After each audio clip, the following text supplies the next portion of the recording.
अच्छा, अब आगे चलते हैं ऐड टेक्स्ट के ऊपर। ऐड टेक्स्ट के ऊपर आके आपने क्लिक करें और यहाँ से हम अपने मर्ज़ी का ऐड टेक्स्ट कर सकते हैं।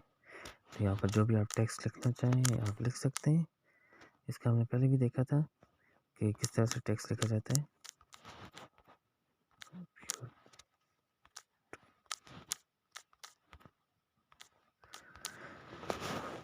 ये हमने यहाँ पे लिखा हुआ ये किया। अच्छा, इसके अंदर आप एक चेंजिंग और कर सकते हैं। इसको हम फ़ॉन्ट के ऊपर चले जाएँ और फ़ॉन्ट से आप एक होता है बहुत बड़ा लंबा करके लिखना, वो कैसे लिखा जाता है? बहुत सारे सवाल हमें आए आए हैं यहाँ पे। बहुत सारे ग्रुप्स में ये चीज़ पूछी गई है, तो हम उसको आज करके देखते हैं। इसके ऊपर क्या आप क्लिक करें और यहाँ से इसको बड़ा कर दें, ये ताकि हमारे पास आ गया। अब आपने इसी के ऊपर आके क्लिक करना है, फिर से आपने एडिट पे चले जाना है। एडिट पे चले जाएँ और यहाँ से ये नीचे जो है इसको आप आगे करें और इसके ऊपर आके क्लिक करें। तो आपने ये जहाँ पे मैंने ये लिखा हुआ है इसके ऊपर रख के मैं यहाँ से इसको कर रहा हूँ, ये देखें, ये बहुत ज़बरदस्त फ़ॉन्ट है ये। सॉरी, ये पीछे ही हो गया। अब इतना रख के आपने इसको आगे करना है। थोड़ा सा सेलेक्ट करते वक्त एहतियात से काम करें।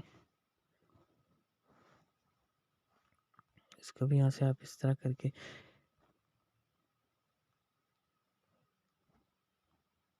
तो यहाँ से आपने फिर अलिफ डाल दें इसको ऊपर। अब यहाँ पे आपने ये लगाना है तो इसी को लगाते रहें। कंप्यूटर का यहाँ पे आपने लगाना है तो ये है हमारे पास आ गया।